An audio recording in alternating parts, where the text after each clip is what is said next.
What's up, fellas? It's time for Wake Up Mintzy. Got the Stella Blue coffee here. We got the dude wipes ready, and it's a beautiful day in Chicago, Illinois, man. Woke up, weather's awesome. I got like 12 hours of sleep. I'm in a good mood. Man, what could be better?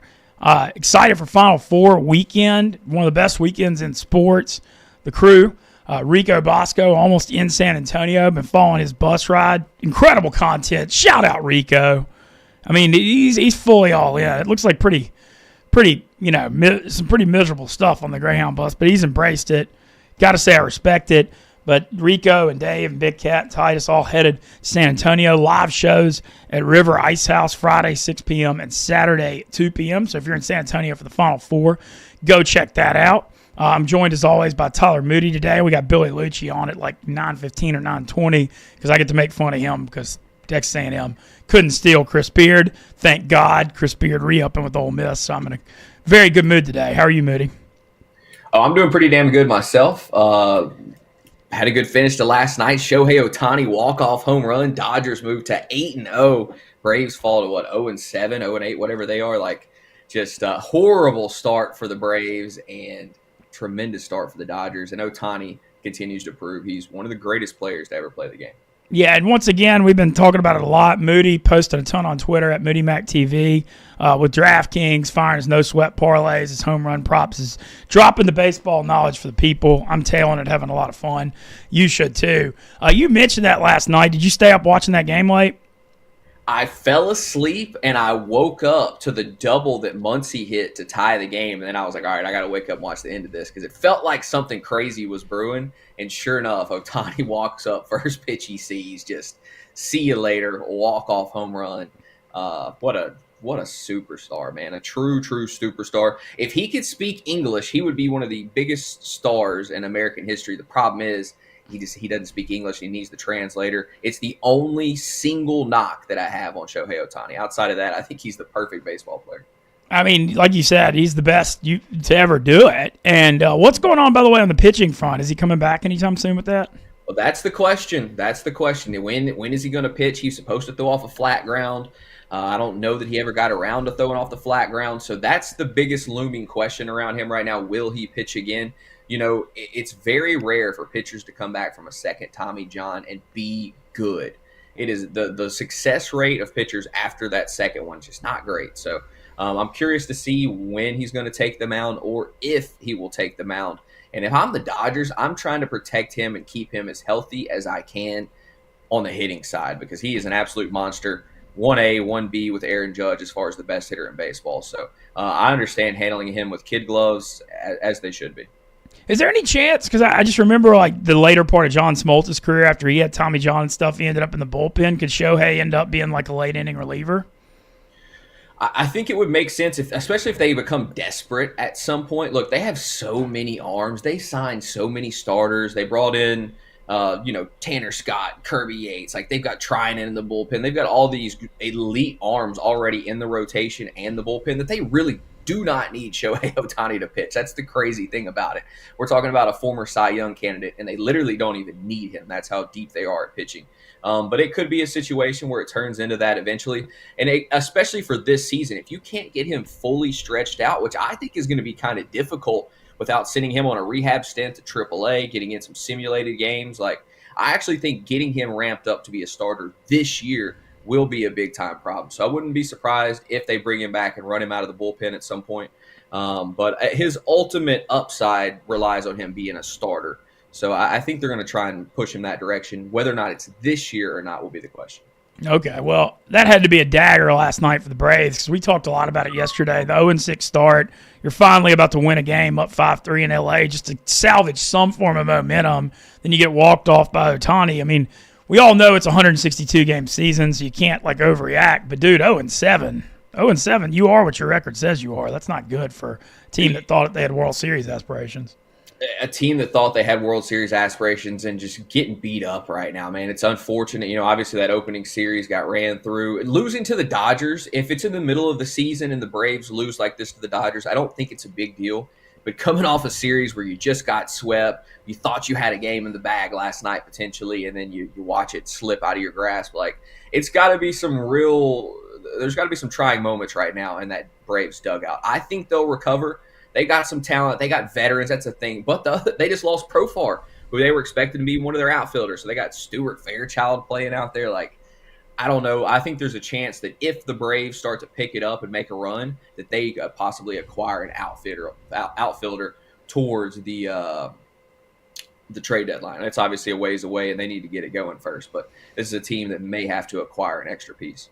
But you get Spencer Strider and Acuna both back in the next month. Yeah, Strider probably needs 1 or 2 more rehab starts, and he'll be back. And then Acuna is a little bit further behind him. Well, luckily for the Braves, we've got the perfect company to clean up all their messes and Dude Wipes. Find them at Amazon, Walmart, Target, all over the World Wide Web. Let it rip with Dude Wipes. The Stella Blue Dude Wipes combo in the morning. Perfect. I've already indulged in both on this fine morning, and you should too. Check out Dude Wipes. Other Major League Baseball stuff before we've to touch on Rangers back-to-back shutouts, Moody. We've got to be kind of pumped. Back-to-back shutouts. Evaldi throwing a shutout, like complete game shutout for him. I mean, tremendous stuff. You kind of expect that. Like, he has those games throughout the course of the season where he shows up and dominates. But Jack Leiter, the rookie from Vanderbilt, who there was issues with his control coming in, we saw none of that yesterday. He was absolutely painting black. I mean, just it was so good yesterday watching Jack Leiter. I was so happy to see him possibly take that step. I know it's early. I don't want to, overhype it, but this is a guy that has elite upside, especially strikeout upside. I mean, you watched him plenty in college. Him and Kumar Rocker both are incredibly good. If the Rangers can just get one of the two to be near elite, I think this team's going to win the American League. I have them picked to win the American League already. They got the best lineup possibly in baseball. They're going to be there at the end of the season, and they have a chance to win the American League if those guys will take that step. Yeah. And also, how do you feel? You said Jacob deGrom looking good. How you feeling about his health? Because that's a big part of this too. Just stay healthy, baby. He's throwing like 2 miles an hour slower, and that's because he is choosing to do so. So we know he's still got 100 in the tank, but he's throwing 97, 98, which is just crazy to say. Yeah, I'm taking something off of it. It's still throwing 97, 98. Looked great his first outing, 5 innings, shutout baseball. If DeGrom, Evaldi, and then one of the two of Leiter and Kumar can all be good and healthy, the sky's the limit. I mean, I don't know if they can beat the Dodgers in the World Series, but, man, this Rangers team is going to be good, especially when Seager and Peterson get going, which is going to happen at some point. They're kind of slow out of the gates. This offense, man, they're going to be elite, and if they've got that kind of pitching backing them up, I don't think anybody in the American League can beat the Rangers. I truly mean that. Well, also, the other observations, I know that they're beating up on the A's, but, man, it seems like the Cubs scored 10 runs again. They've been scoring a ton of runs early. Seiya Suzuki on fire, Kyle Tucker on fire, everybody in their lineup just hitting the ball. And yesterday was Jeffrey Springs. That dude's not a slouch. He was really good with the A's, came over to kind of be the ace. I mean, excuse me, he was really good with the Rays, came over to the A's to be the ace. And, I think he's a very, very good pitcher. But he got rocked yesterday. Seiya Suzuki hit a home run off of him early. And then it was just off and running there from the Cubs. And I did not know. I was a little bit of a doubter with this Cubs team, but they're making me believe here early on. Granted, it's the A's, so I pumped my brakes a little bit. But they're showing well. They're showing really well. They're getting contributions from Michael Busch and Matt Shaw, which are two guys that they really need to step up and kind of be those, those backup pieces for Suzuki and Happ and Tucker. So if those guys are all playing well, this is going to be a pretty damn good team. Yeah, well, as always, like I said, DraftKings, you've been doing I love that you've been posting the no sweat. DraftKings is your daily no sweat home run parlay. Got to take advantage of that. You've been putting one out every day. Love our partners at DraftKings. There's always all kinds of good stuff there if you're just checking every day. I love the no sweat because I can take 2 swings at a 100-to-1 lotto ticket. I get 2 for the price of 1. And for me, I think that's really good value. Some people are just using it on a single home run player. Totally fine. Makes more sense. Obviously, your chance of winning is much higher. But the fact that I get it back if I lose it on the no sweat, I'm going to take the swing for the fences. That's just how I operate. Yeah, I agree. And so I'm doing I'm just tailing your stuff with it and doing either two-man or 3-man. Because, I mean, you get it's a small bet. It's $5 or $10 or whatever, so you might as well shoot for the moon. on DraftKings. And I hung out with some DraftKings guys. There was a big client happy hour yesterday at the Barstool Bar. Kicked it with some DraftKings guys yesterday. Love the partnership we have with them. It's so organic. Going back, Dave Portnoy back to Boston with DraftKings and Barstool both being Boston-based. Makes a ton of sense, that's for sure.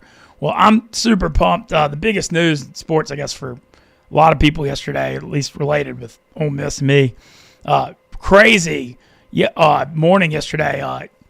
Chris Beard re-signs with Ole Miss. Texas A&M offered, after Buzz Williams left to Maryland, Texas A&M offered Chris Beard a bag of money, which I'm sure he considered, but then ultimately got a raise with Ole Miss, re-up for a 6-year contract, I believe. I think somewhere around 5.8 or 6 million to start. Really happy to see him re-up after making the Sweet 16, and a great day for Ole Miss, because it would have just been, what a nightmare that would have been for Ole Miss, for Beard to get him to the Sweet 16 and then just lose him to A&M. It would have just deflated literally everything. So shout out to Keith Carter, the athletic director, and everybody at Ole Miss for getting that done. I know Beard's excited to be around. So I was a little nervous there for a minute, but it was a spot where Ole Miss just had to pay him, and hopefully his assistants got some money and they can do some facility upgrades. But that was super exciting. Good news for Ole Miss.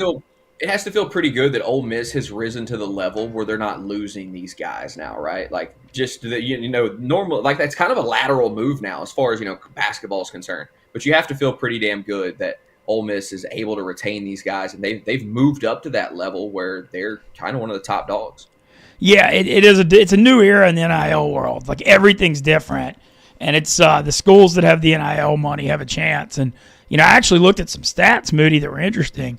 Ole Miss spent the second most amount of money on NIL on their basketball roster in the SEC. You never would have thought that. It was Florida number 1, spent like almost $8 million, but Ole Miss was like 5.5 last year, and they were second, outspending Kentucky and Arkansas, like in basketball. Would you ever think that's possible? No, you wouldn't. So I thought that was cool. I know Beard wants more NIL money to keep building because most of that team's gone, but that's just such a great day for Ole Miss keeping Beard. And then when you look at Lane Kiffin, Beard, and Coach and Mike Bianco, the Ole Miss football, basketball, baseball combo is as strong as anybody in the country right now. And so it's just awesome. And part of the deal is when you're successful, people are going to try to come get your coaches. But Lane's been there 5 years and Beard's been there 2 and hadn't left. So pretty exciting stuff from where I'm sitting. And Moody, I don't know about you, man. I'm getting excited for this Final Four. I know we talked about it a little bit yesterday, but, man, just 2 fascinating matchups in San Antonio. I know you had Auburn going to the title game. Do you still feel good about them beating Florida? I do think that Auburn will beat Florida. That was my original Final Four matchup, was Auburn over Florida. I do think Auburn wins that game. Obviously, I had Alabama beating Auburn in the national championship. That's not going to happen. But I think we actually get a better matchup here. I think Houston and Duke is the better matchup. I think Houston's the one team that can challenge them. We talked about that. But they got to be physical, man. They got to go out there, and they got to take the fight to Cooper Flag. If you let Duke just play their game, I don't see any way anyone is beating them. So Houston's got the best chance. Should be a hell of a game on Saturday. Yeah, man, that Duke-Houston, Duke's 4.5, and the over-under's like, I'm looking at DraftKings right now. I think I saw was like 134.5. That's just a game where it's like stylistically, I don't know if this makes sense to you, but if you think Houston's going to win, you should parlay it with the money line with the under. Because if it gets to be a game in the 70s, I don't think Houston's going to win. Mm-hmm. I think Houston has to just, bully them.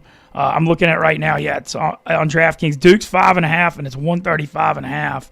So Houston and under money line parlay, plus 410.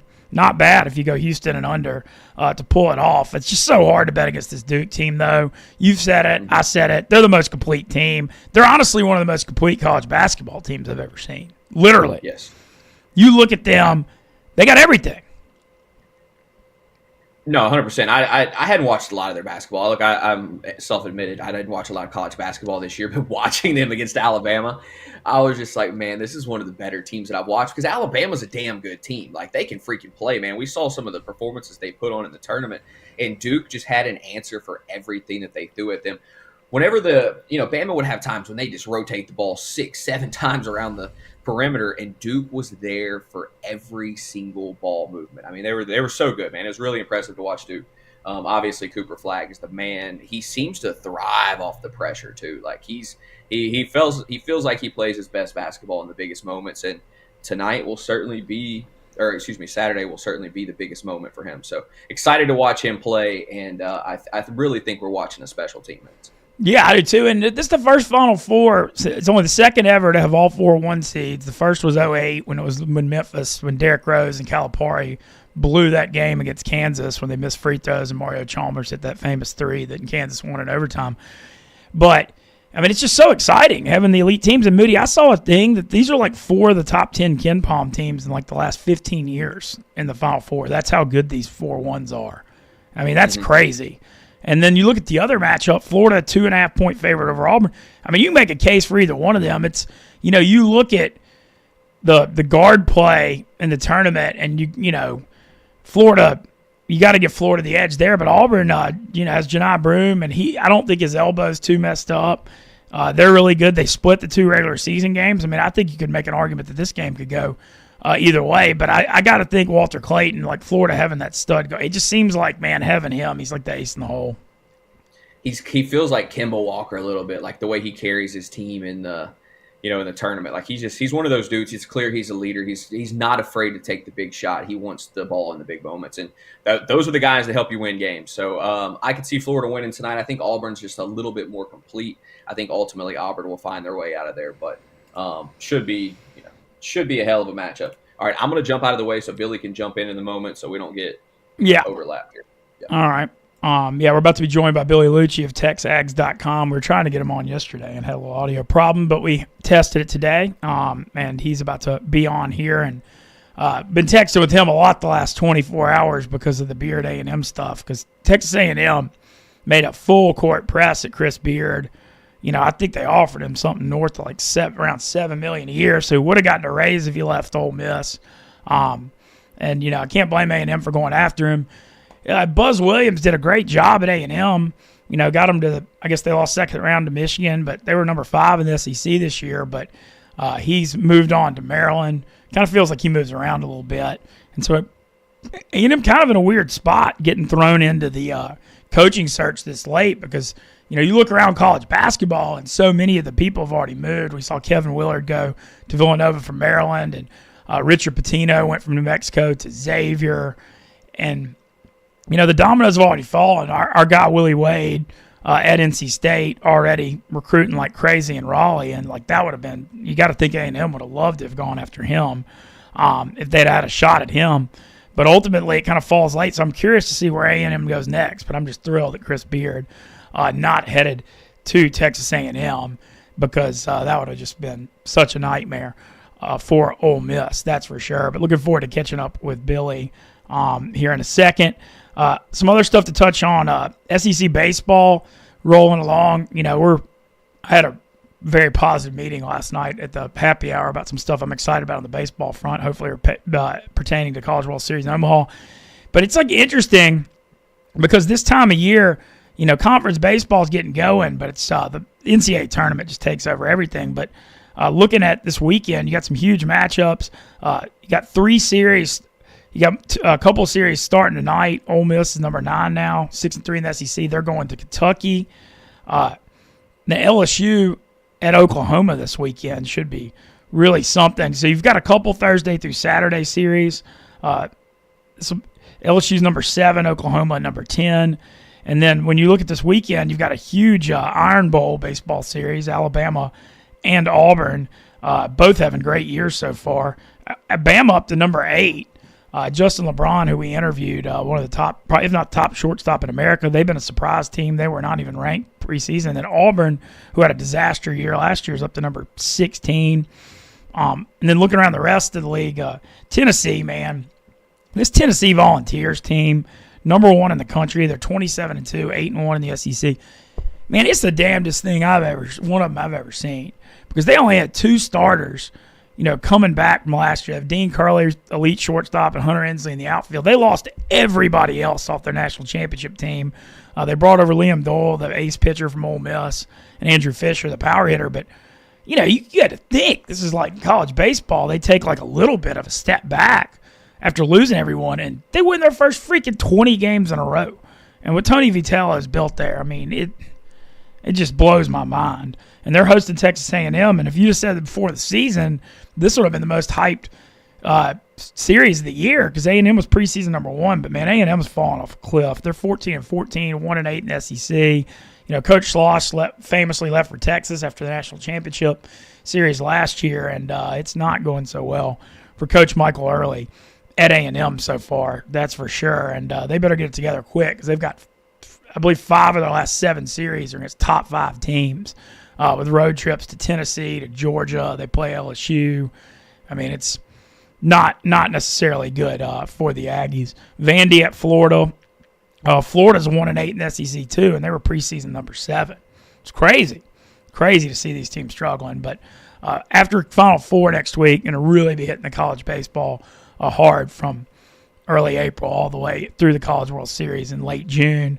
Super excited to get that going, and it's fun seeing the Rebels being back in the mix at number 9 after 2 really bad years. Mississippi State also struggling at 1-8, which is a little bit of a surprise. So, but it's kind of those things, dude. The SEC and baseball. I mean, you could make an argument that like 15 of the 16 teams are really good, and Missouri's the only one that's really far below everybody else. And so if you play Missouri, you got to sweep them, and both LSU and Ole Miss are able to do that. And that kind of padded their records going forward. But yeah, getting in the spirit of the college baseball. Also next week, Masters, always one of the best weeks of the year. So super excited to have that too. So just springtime, and everything's blooming. I believe we've got Billy. Billy, do we got you here? Okay, he's saying he's ready. Come on. And but yeah, Masters coming up next week, and Final Four, college baseball. Weather's finally getting better in Chicago. You can see people out. It's just a good time, man. And vibes are great around the Barstool office, just like they always are. And this week will be fun. We're streaming Saturday night for the Final Four and Monday night for the national championship game as well. So it should be a good weekend. And we got Billy. You there? Mintzy, what's up, brother? It's good, man. Thanks for coming on. I know you're a busy man. Had a busy last 24 hours. Billy Lucci of TexAgs.com. Always call him. I mean, you get called. You always deflect it, but everyone knows you're the King Aggie. At least you are in my mind. So thanks for coming on. Wake Up Mintzy. How are you this morning? King of the South, King Aggie. I'll take it. I'm good. Good timing for the Ole Miss and the A&M guy to talk, right? Good, better for you, but good timing. Yeah, we've been texting and talking a lot the last 48 hours. So the A&M thing, I want to get into this for a second because Buzz Williams did a damn good job. I mean, A&M finished 5th in the SEC and one of the most loaded basketball conferences ever. Last year, lost in overtime, almost made the Sweet 16, lost that heartbreaker to Houston. Had a 9-10 point lead over Michigan, lost second round. But Buzz era, very good at Texas A&M, but it kind of just felt like maybe it was time for a change on both sides. I think you nailed it. That's exactly what it was. Everything you just said, actually. He never, he went to a couple Sweet 16s at Va-Tech. I think, was it your boy from NOLA? Was it Zion Williamson with a tip-in to keep them out of the Elite Eight? Yeah, that was 2019. He went to an Elite Eight, multiple Sweet 16s at Marquette, and you thought that's what you were getting with him at A&M. It's not like people don't think of A&M as a basketball school, but they've now been to the tournament, I think, 11 times in the last 18 years or so. They're usually in the tournament.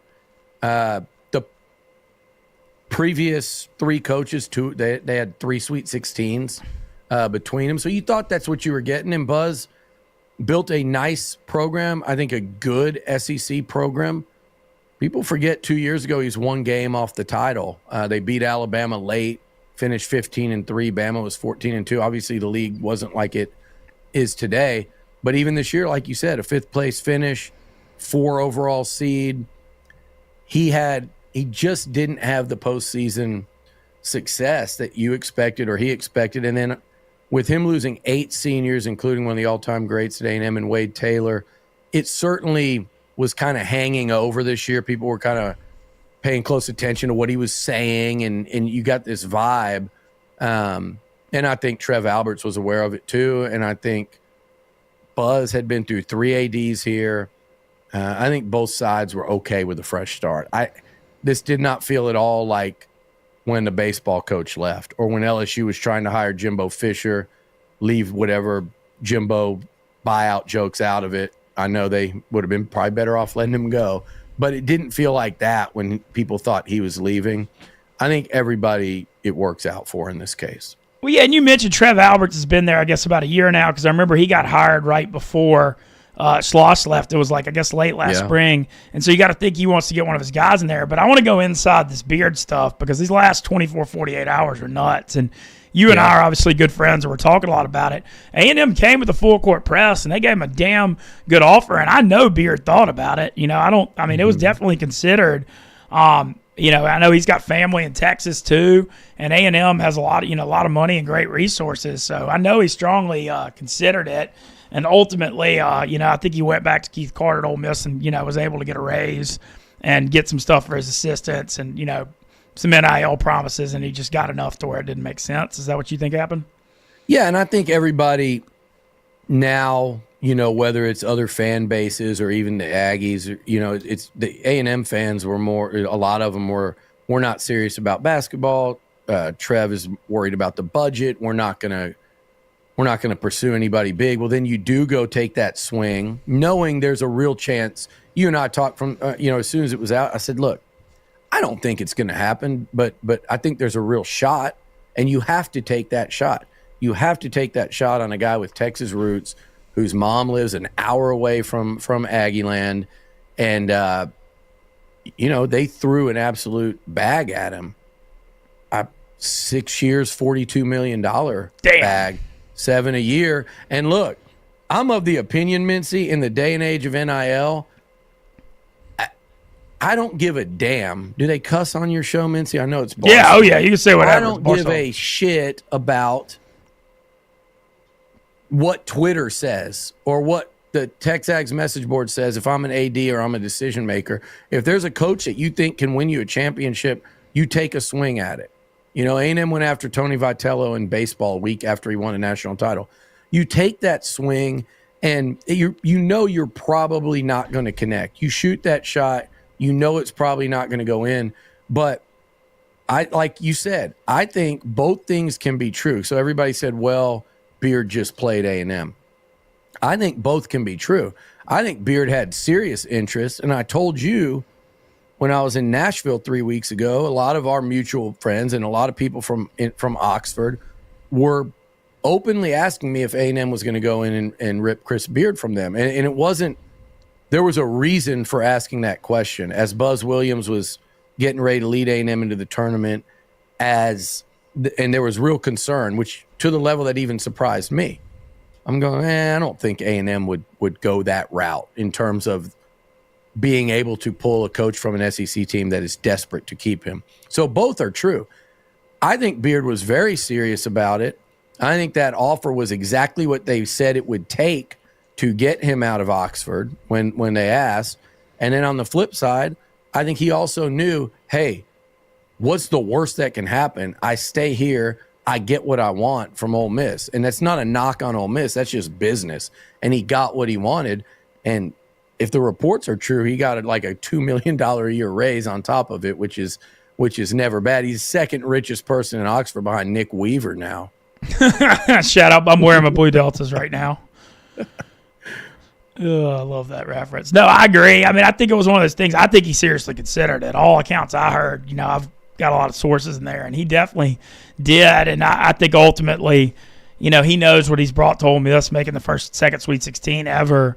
And he felt like if Ole Miss didn't give him the raise and all the stuff he deserved, I think he would have left. But ultimately, Keith Carter realized, like, hey, what a nightmare this would be if he got him to the Sweet 16 and lost him. And, you just got to find the money in that spot. And they were ultimately able to do it. One thing that was interesting, though, A&M obviously known has a ton of money, of course, because Texas and all.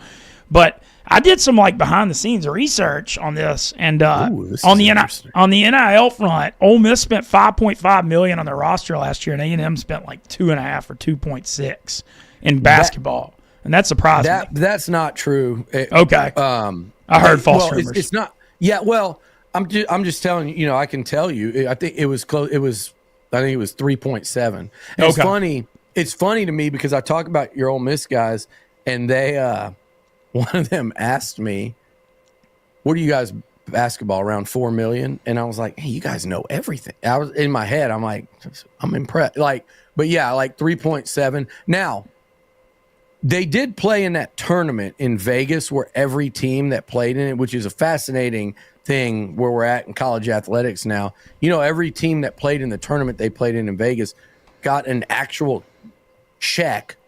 written check for $1 million towards that, to go directly to NIL. So wherever you read or researched that information, I bet that's the difference. 2 points. You said 2.7, 2.6, Yeah. and I said 3.7. So yeah, that was the thing. I think A&M and Ole Miss are pretty spot on par in terms of NIL in basketball. And interestingly enough, I think this past season, just knowing what I know on both sides, I think the football number is maybe even more similar than that one, which is crazy because those, 3 point something, 4 point something million or 5 million are pretty damn close. But yeah, and look, to me, this exercise, Mintzy, of raising up to try to get Chris Beard, A&M had to make some real NIL promises that exceeded anything they did this year. And obviously Ole Miss countered and they did this. Great job by Carter to just say, it would have been like A&M losing Slosh in baseball for you guys. No, it would have been horrible. No, it would have been a full, right? best coach ever. Yeah, been devastating. So I wonder what A&M does now moving forward, because I just don't think there's a name like Beard out there for them to go pull that seemed at least on some level attainable. So do you continue down the road with that type contract? I joked and said, go put a billboard up in San Antonio and say 6 years, $42 million. Or do you go back and say, okay, we're going to do a more conventional hire and go get somebody from that either mid-major or one of these proven guys that's no longer in a Power Four, but he's done it at a stop or two along the way. I would have gone after my two at the beginning that I thought A&M should kick the tires on were Beard and McCaslin at Tech. That's what I was going to bring up, is go get McCaslin. But I know they got big NIL money too, though.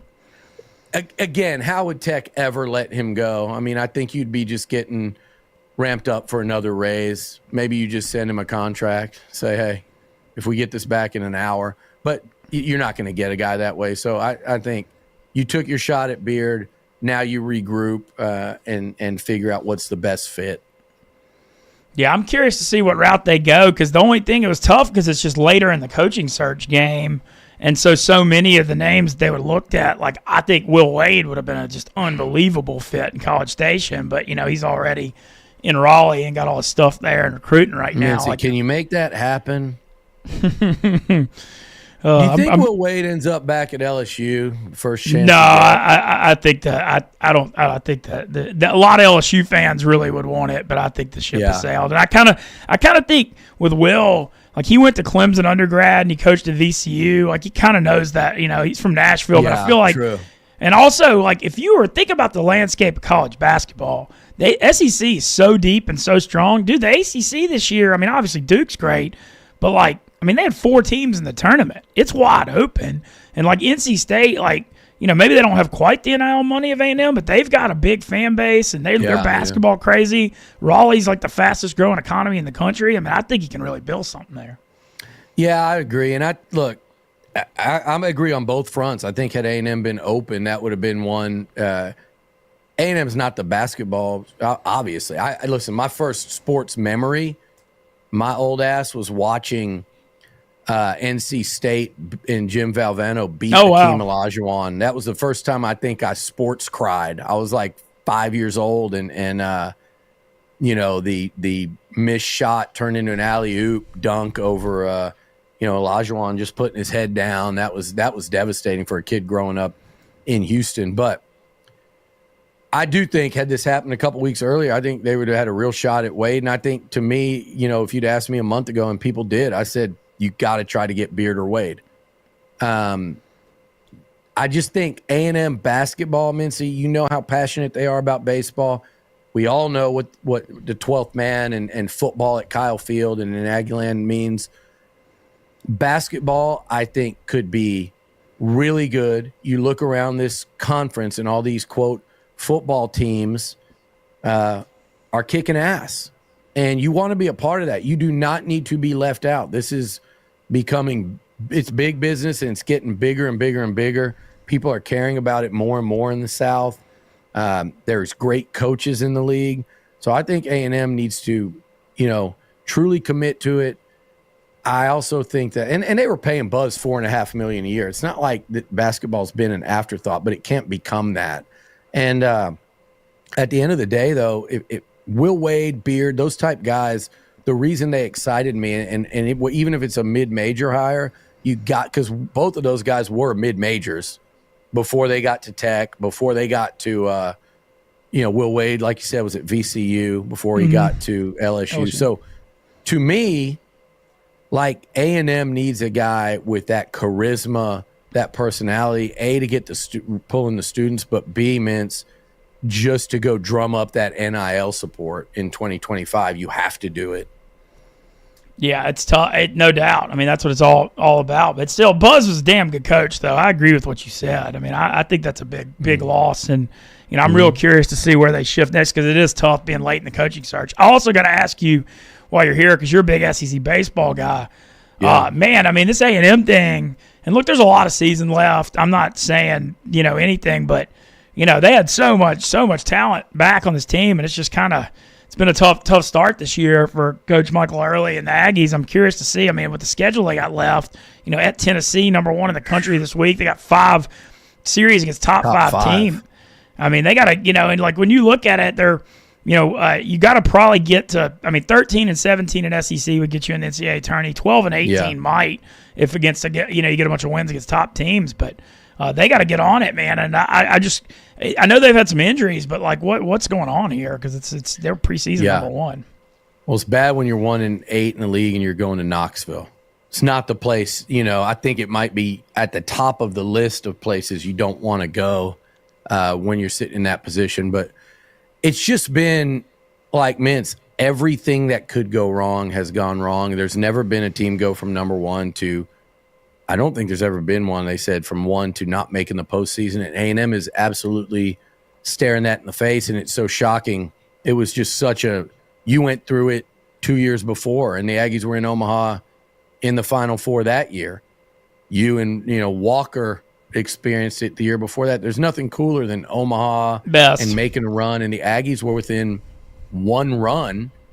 I guess 2. They would have tied it. They lost by 1 run in the game 3 of the national championship series to an all-time Tennessee team. So that's how close you were. And then your coach leaves the next day, and there was just this crazy period where A&M tried to hire Vitello, similar to Beard. They just took the shot. They ended up choosing the hitting coach from Mike Early. Kept the team together, and there were extremely high hopes, and rightfully so. And it's just like every single thing that could go wrong has, starting off with losing your first-round pick, Gavin Grahovec, to season-ending shoulder surgery. Caden Sorrell just rejoined the lineup. He's another second rounder this week. 10 weeks into the season. So injuries have hurt them. I think there's a lack, though, of just – it doesn't have the same chemistry, Mintz, and baseball's a weird sport with that. You wouldn't think, right? If you just analytically look at it, you wouldn't think like that could be a very individual sport. Ball's coming to me, I catch it. Ball's pitched to me, I hit it. I want to strike everybody out and not walk anybody. But it's not. There is a clubhouse chemistry. This is not a team that's infighting, but just that something is not there. And man, they better, like you said, they better find it in a hurry, or this year one could be a, worst case scenario when you look at it. And I mean, if they go 6-24, 8-22 in a 30-game conference schedule, that's like, that would have been just absolutely unheard of heading into the season. So it's pretty wild. I think somebody asked me the other day, they go, a big baseball guy said, man, they look like, dare I say, even like they've quit. And I said, actually, that's not it at all. I think they're trying way too damn hard. They put too much pressure on themselves entering the season. Now they're in almost like this spiral. And the more, it's like, they should all, in my opinion, they should all go. Last year's team, Mintz, even in Omaha, if you went to Rocco's a couple hours after the game, you'd see a few of them. They enjoyed that trip. They go beat Florida, walk across the street to Rocco's. Go beat, Kentucky, walk across the street, rip a Jell-O shot. I'm not sure they shouldn't get back to that a little bit, because you mentioned baseball. That is kind of the one sport where you want to take the edge off, and they it's the only sport I think where you have actual slump busters, and probably need a good night out on the town in College Station, in my opinion. No, man. Well, like I said, they got so much talent. And like the thing with baseball is, I mean, in 2021, Mississippi State was 2-7 in the SEC, won the national championship. Ole Miss was 1-8 in 2022, came back and won it. So it's not over. It's just the problem is that schedule's so tough. But they got great starting pitching and a lineup with proven guys that just haven't been doing. Although Jace Lavalette is really heating up, and you guys are in Chicago. Like, you got Braden Montgomery, the White Sox, coming up. I think he's going to be a really good MLB player. And Jace is, I haven't seen many like him. He's 6'5", hits 430 feet home. He's a lefty that hits 430-foot bombs and plays center field at 6'5". And if he wanted, I think his freshman year, he was a 20-20 guy in college baseball, which is insane. And the way he covers ground in that outfield, I mean, he's a really unique prospect that I think is going to hit a lot of home runs in the bigs. No doubt. I still, like I said, I'm curious. I feel like they could, even with the schedule being tough, there's so much talent, I could still see them turning around. But the problem is I mean, at Tennessee, they got to win at least one this weekend. You can't get swept. Yeah. I mean, you got to get something. Well, also, you're a Houston guy, and I know you know the Sampson family, man. Final Four this weekend, San Antonio. This Houston-Duke game is one of the all-time contrasting style games, but I think Houston's got a real shot. They would have beat them in the Sweet 16 last year if Jabal Sheard, the point guard, hadn't hurt his ankle. Definitely would have. And, these are two of the best defensive teams in the country, but I don't know that Duke, as great as Duke is, I don't know if they've seen a team like Houston, and I think Houston's got a real shot as a 5.5-point underdog Saturday night. I do too. I don't think anyone sees defense like Houston. With that said, I've been so engrossed in watching SEC basketball this year. I've probably watched Duke maybe 3 times, tune in to see Cooper Flagg, but they were rolling through the SEC. I was just really tuning in to watch him. I wasn't that interested. The way they played defensively against Bama, and we know what an offensive team Bama is, and when they get going, I mean, they made them look like children. I mean, they little manned them, and Duke, they're so big. They play so well. I think their guys are so skilled offensively. But U of H is a different beast, and it is like playing. It's almost like an off schedule thing. Like, you just don't see it. And yeah, Kellen Sampson's my guy. Kelvin's son, head coach in waiting there. I think he's going to have a badass career. I'm really rooting for them. Like I said earlier, grew up in Houston in the Phi Slamma Jamma era. Think about watching college basketball, Mintzy, a team with Olajuwon and Drexler. And by the way, they had a lot of other real cats. The most dunkingest team maybe ever, or at least, you talk about the Fab Five and what they did for college basketball. Phi Slamma Jamma was that in the 80s, and no one's ever had a cooler nickname for a team ever. Probably never will. But what Kelvin's done there is incredible. Mintz, I was really riding Tennessee I thought they were playing so good in the tournament. And you mentioned defense. That is a tough defensive team. U of H just choked them out. Oh, If that was yeah. like an MMA fight, they took them down in the first minute. And you know those boring fights where the guy doesn't let the dude off the mat, and it's 4 minutes of just, you know, ground control. That's what U of H did at Tennessee. It wasn't even competitive. And Tennessee came in, I thought, looking like they might could win it. So U of H, man, if they get you and that game starts going that way, they're going to beat you. And they got more offensive skill than people think too. But I'm with you. In San Antonio, everyone's going to be on Cooper Flag and Duke. Yep. I think watching Duke the other day, I'm going, okay, I think U of H figures out a way to win that game and win it close. They've been that close for a long time now under Sampson, and it's been building to that. I'd love to see it. On the other side, I was in Nashville for that SEC tournament. I was like, man, Florida looks so good. And then I watched them against UConn, and I watched them against Tech, and those are two really good teams. But I start to look at them, and I love the 2-3 guys at the top for them. But I'm starting to wonder, was I so impressed with them when I watched them play Alabama and playing that up and down game where they were just so much better even than Bama at that? It was just so like aesthetically pleasing. Up, down, 3-pointer, rebound, kick it out, 3, dunk, attack the basket, layup, run out, all that stuff. I think I'm going Auburn in this one and Bruce Pearl and Janai Broome. I wouldn't have thought that before the tournament.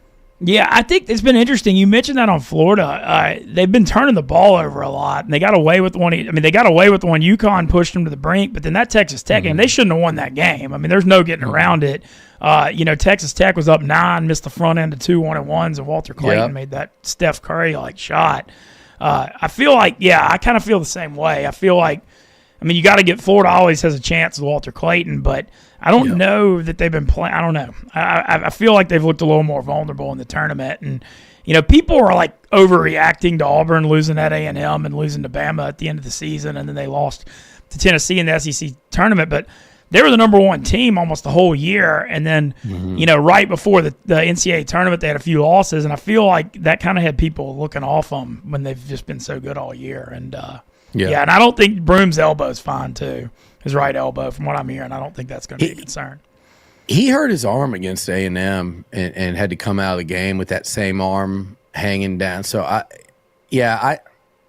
look, that dude is built like a tank. I don't think he's Auburn's so big, too. When you see them from, like, court level, him and number 44, those guys. And then they got some, dog defenders. Pearl's built a really nice team there, obviously, but if you look and you go, whose year has it been this year in college basketball? It's been Auburn's year, and it's been Cooper Flag's year. So I think if the season plays out the way it's kind of been this whole year, when everyone's like, well, there's no dominant. No, Cooper Flag's been the dude, and Auburn's been the team, and Janai Broome and Cooper Flag have probably been two of the best 3 players in the game this year, and they might be on a collision course. I just have a feeling about U of H and that style of play. And like I said, they've been knocking on the door for a long time, and they're playing in their backyard. Yeah, no, I agree. I kind of think Auburn and Houston too. And Auburn won at Houston in they played early in the year in like the super physical game Auburn pulled out. And Bruce Pearl talked about how that was when he knew this is going to be a special team. Are you debating? Are you going to make it over to San Antonio? Are you debating it? I think I'm going to go Monday. I got a Mintzy style weekend. My buddy puts on the show is why I'm going, but it's a Mintzy style EDM show in Dallas Saturday. So we're going to go to that, and then I'm going to go take a little pit stop in College Station because Dallas San Antonio is about 6 hours with CS right in the middle. And then I'm going to go down there. And then you and I are going to figure out when to get me to Chicago. We'll make Casey fly out there for the weekend. Yeah. And I want to see Barstool. I've never seen it. Yeah, seen come it in on. New York. You guys never seen it in Chicago, so let's do it. Maybe mix in a good concert and some good Yeah, food. the thing is too is summer. Summer in Chicago is the best, and it's also probably the only time of year that's a little slower for you is July, August. Yeah, because I know it's never slow, but that you got. no, that, it is. And no Omaha unless they turn it around. So June too, but hopefully they book up my schedule with the miraculous Ole Miss style transformation. Hey, man, you never know. You never know. Well, as always, follow Billy on Twitter, TexAgs.com. I know all the A&M fans love him, but also knows a thing or two about SEC and sports as well. And I look forward to seeing you in Chicago this summer. Thanks for the time this morning. All right, buddy. Thanks, man. It's always, bro. Hell yeah, love Billy Lucci. One of my favorite people I've gotten to know in the sports media game. Once again, reminder: stream Saturday night and Monday for the Final Four. Get out to check out the Barstool College basketball show. Friday 6 p.m. River Ice House, San Antonio. Saturday 2 p.m. Shout out Billy Lucci and Tyler Moody. Let's have a hell of a weekend, man. Let's go enjoy a beautiful day. I'm in good spirits. Let's make some things happen.